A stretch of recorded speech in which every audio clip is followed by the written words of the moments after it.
not your mama's version of success. With full respect to all the mamas out there, including mine, I couldn't help myself when I thought of this title, when this title came to mind. And it's not actually about anyone's mother.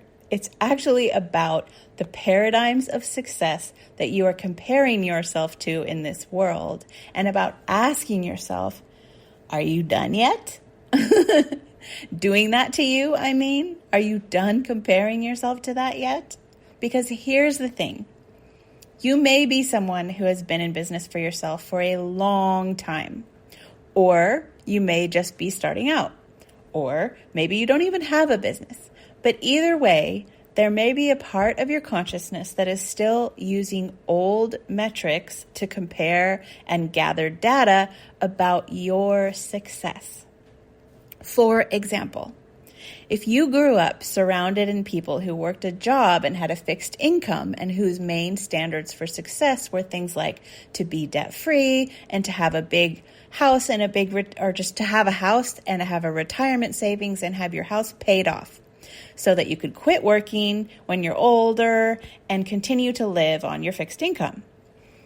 The aim with that goal is to save as much money as possible because the goal is not having to work and making the set amount of money that you have stretch the farthest. Now, nothing is wrong with this. It's a beautiful way that the majority of people in the world are perfectly happy with, or at least accept and are willing to do.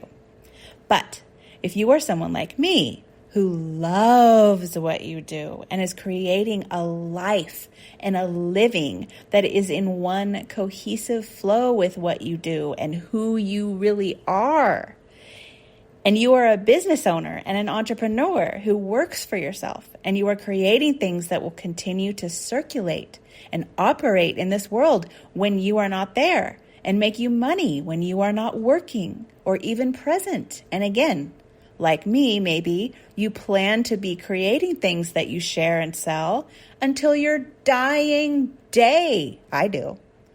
And probably well beyond. And that is your mission and vision. If that's your mission and vision, then your version of success, and thus your goal markers, are going to be very, very different from most people's.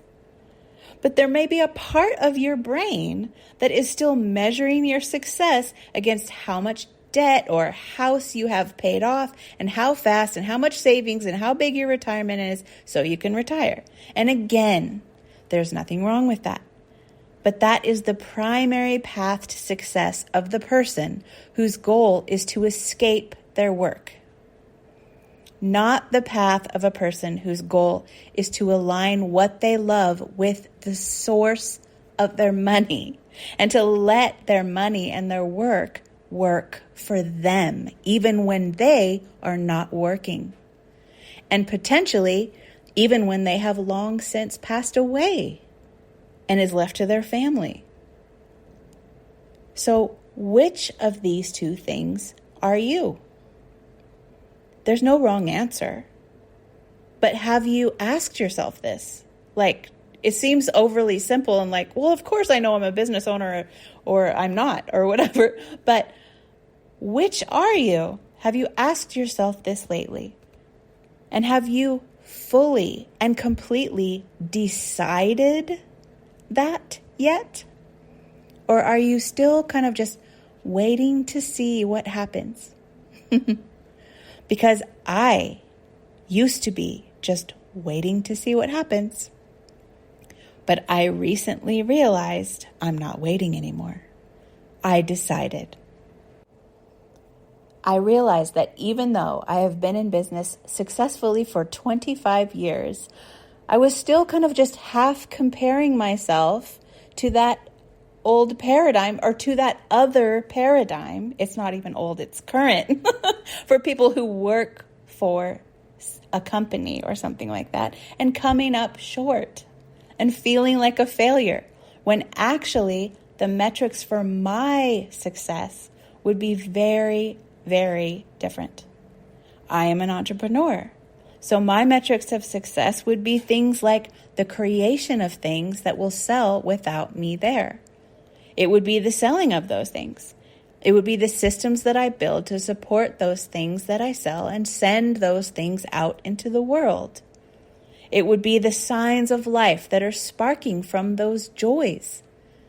The comments that people send me, the thank you emails, the reviews. It would be the tears and laughter and smiling faces of those whom my work has touched and deeply moved or changed their life. It would be the evidence of the way that work is valued. It would be the ways that I am valuing that work. It would be the ways that I'm expanding my reach and my visibility. It would be a lot of different things and different things for different people, but it would not be how much savings do I have right now and do I have enough to retire next year? It would not be do I own my house outright? And that would not be the measure of my success. Do you know what I mean?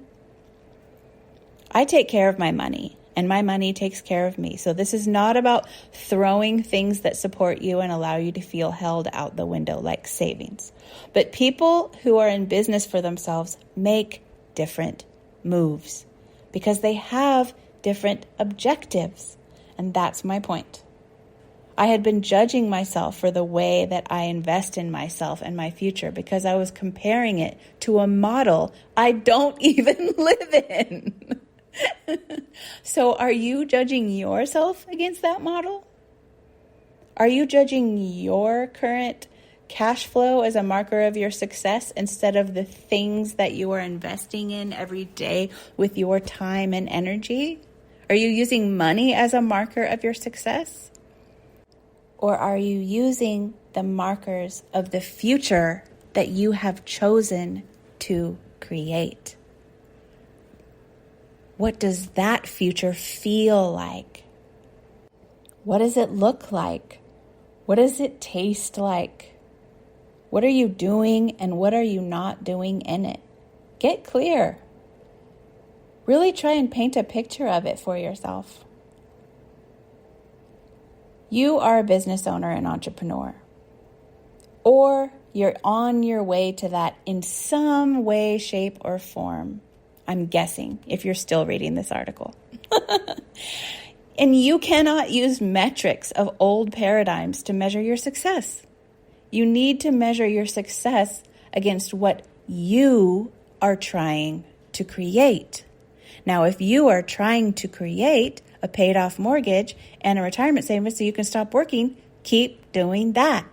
But if you are trying to align the source of your money with the source of your joy so that you can just keep being you and creating and receiving money from those things that you have created until your dying day, then that's going to be a very different thing. And get a clear picture of what that is for you. For me, that's freedom and creative freedom and fulfillment and the freedom to do what I love the most in life or not do it until I feel like doing it again. So I use that as my measurement. Am I doing more of what I love? Am I feeling creatively fulfilled? Am I feeling inspired? Am I feeling lit up? Am I feeling excited?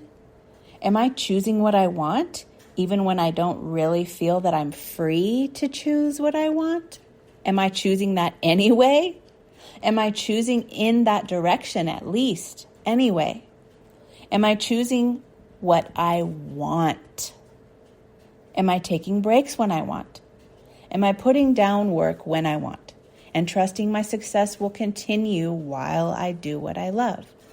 Because that's what my future self does. All of those things are what my future self does. And it's what my now self does. So I make it my now priority. Like the life that I love depends on it, which I always say, because it does. The life that I love does depend on that. Those things won't come someday if I'm not willing to do them now in whatever way is available to me, even if it's in small ways. So if you are here and you do have a job and you love it, but you want more freedom and freedom to choose what you want whilst having job stability and benefits and things like that, you can still create more freedom and more freedom to choose and more satisfaction in that job all around by focusing on being and embodying the energy that you want to experience more of. Maybe that's more ease and more joy, more feelings of being supported, more flexibility, more time off, whatever that is. Don't worry about how that's going to happen. Just worry about celebrating. Don't worry about celebrating. Just celebrate every little thing that feels like ease. Celebrate every little thing that feels like joy. Everything that feels like freedom. Write it down. When something delights you and it goes your way, write it down. Notice it. Because what you notice and where you put your energy and focus grows. It has to. And if you're in business for yourself, obviously, do the same. But either way, you can create the future that you want to live into. But you need to know, what are those markers for my success? What does my success feel like? And start to create more of those feelings now. And if you'd like to play with that more and expand that energy in your life, I've got a lot of beautiful ways that you can do that, right? On my website at sunnychapman.com/work-with-me. And I suggest using this page kind of like an oracle, where you just go to the page, you scroll around the page, and then you just see what pops out at you. What speaks to your heart? What speaks to your soul? What looks interesting? What looks fun? Whatever that is, that's probably exactly the right nugget for you at this time. Okay, have a good week. I'll see you next Sunday. Bye.